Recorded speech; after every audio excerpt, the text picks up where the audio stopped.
First, open a new Touchdesigner project. Then, in Project 1, open the web browser operator found under Palette, Tools, Web Browser.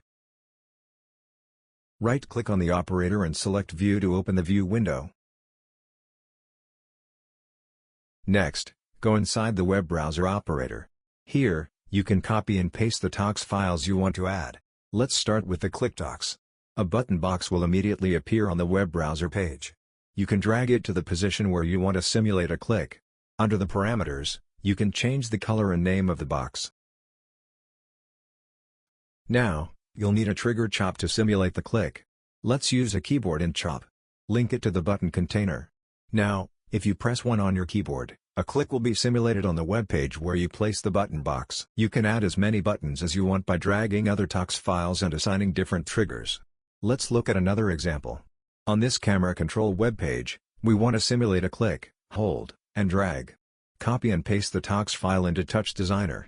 We want to control the focus parameter, so drag the red box to the focus cursor. Add a trigger. Again, let's use a keyboard chop with button 2 assigned. Then, we'll need a moving number for the drag distance we want. Use LFO operator, and change the amplitude to 300. Now, if we press button 3 on our keyboard, the LFO will make the focus cursor move. I will add more buttons to this page, so you will be able to design and create a simple UI to control any web page.